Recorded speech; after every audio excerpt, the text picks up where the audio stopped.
Hello everyone, সবাই কেমন আছো? আশা করছি সবাই খুব ভালো আছো। আমিও খুব ভালো আছি। তা চলো তোমাদের সাথে নিয়ে আজকে ব্লগটা শুরু করি। অনেক দিন পর এইভাবে বড় ভিডিও নিয়ে এলাম।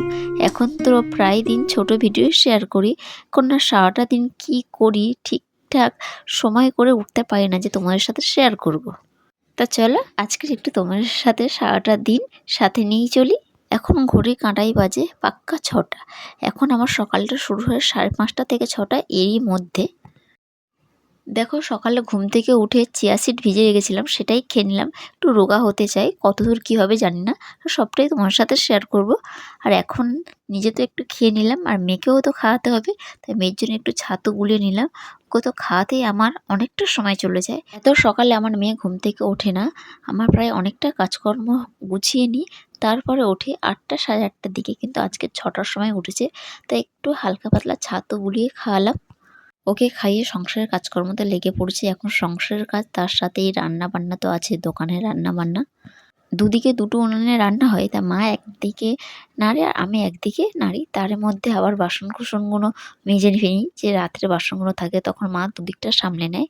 তো এখন দেখো রাতের বাসনগুলো মেজেছি, এই এক গামলা বাসন হয়েছে। তো এইগুলো একটু সাইড করে রাখলাম। এরই মধ্যে যে কাচাকুচিও করতে হবে। এখন প্রায় 8টা বাজে এরকম সময়। তো এখন সব কাজকর্ম সকালের মধ্যেই হয়, যে মা একটু নাড়ছে, তারই মধ্যে আমি কাচাকুচিটাও কমপ্লিট করে নিলাম। আর এত সকালে কাচাকুচি করতাম না, যেহেতু আমাদের টাইমে জল আসে, 6টা থেকে জল আসে। তা জল এত পরিমাণে দিয়েছে যে সব কিছু ভরে বা বাসন কুসন ক্লিন করে এত জল ভেসে যাচ্ছে। তাই ভাবলাম যে কাচাকুচিটা কমপ্লিট করে নিই। এদিকে মার সাথে গল্প করতে করতে কাজ করছিলাম। তা কারোর সাথে দেখবে গল্প করলে বা গান শুনলে সেই কাজটা না খুব সুন্দরভাবে হয়ে যায়, যে বোঝাই যায় না যে আমি কাজ করছি। তা জামাকাপড় কাচতে বসে দুবার উঠে গেলাম, যে মেয়ে আর থাকছে না, খুব বিরক্ত করছে ঠাকুমার কাছে।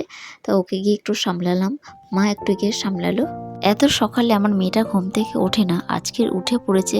তা আমাদের তো সকালে এখন প্রচুর কাজ, কে বা ধরবে, সবার কাজ, তারই মধ্যে ওকে সময় দিতে হচ্ছে।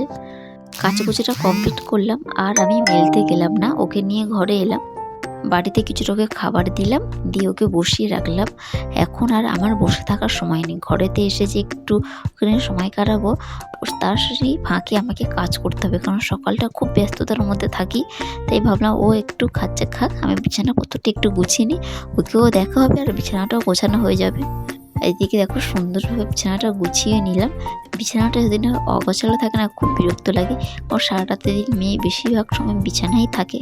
বিছানাপত্র গুছিয়ে নিয়েছে, এখন মেয়ে দেখি না এখনও খাবার খাচ্ছে, খুব বিরক্ত করছে না। তাই ভাবলাম টেবিলটাও একটু গুছিয়ে নিই। টেবিলটা জানো তো আমি রোজ গোছাই, তাও এলোমেলো হয়ে যায়। আর দুদিন পর পর আমি টেবিলটা ভালোভাবে এই ফটোগুলো মুছে নিই। এত পরিমাণে ধুলো পড়ে কি বলবো, যে হাতে গোনা 2 দিন তুমি যদি বাদ দাও, তারই মধ্যে দেখবে এত ধুলো। তাই হাতে একটু সময় ছিল, যে মেয়ে বিরক্ত করছে না, তাই ভাবলাম টেবিলটা সুন্দরভাবে একটু মুছেই নিয়ে আজকের গোছাবো না, আগে মুছবো তারপরে গোছাবো।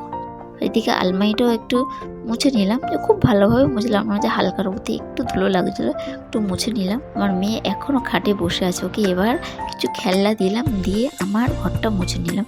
বাইরের দিকটা মুছতে গেলাম না, কারণ ওকেও আমাকে লক্ষ্য রাখতে হবে। তো ওকে খাটে বসিয়ে রেখে আমার ঘরটা একটু মুছে নিলাম। ঘরের কাজটা করা থাকলে না আরও শান্তি লাগে। এবার বাইরে আমি অনেকটা সময় দিতে পারবো। দেখো সব কিছু ঘরদোর পরিপাটি করে গুছিয়ে মুছিয়ে নিলাম, আর এখন স্নান দান করে এলাম। এখন প্রায় বাজে ঘড়িতে 12টা। এর মাঝখানে অনেক কিছু হয়েছে, তবে সব কিছু তোমাদের সাথে শেয়ার করতে পারলাম না। স্নান করে আমাদের মাকে পুজো দিয়ে এলাম। তোমাদের বললাম তো এর মাঝখানে অনেক কাজকর্ম করেছি, তা কোনোটাই ভিডিও ক্লিপ নেওয়া হয়নি। এতটাই তাড়াহুড়োতে ছিলাম যে স্নান করার সময় চুলটাও খোলার টাইম পাইনি। এখন এই পুজো দিয়ে এলাম, এখন প্রায় সব কাজ কমপ্লিট।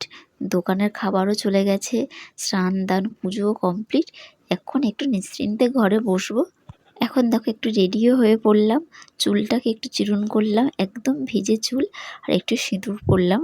স্নান করে সিঁদুর না পরলে একদমই ভালো লাগে না, কেরম যেন এলোমেলো এলোমেলো লাগে। চলো আজকের মতন তোমাদের সাথে গল্প আমার এতটুকু।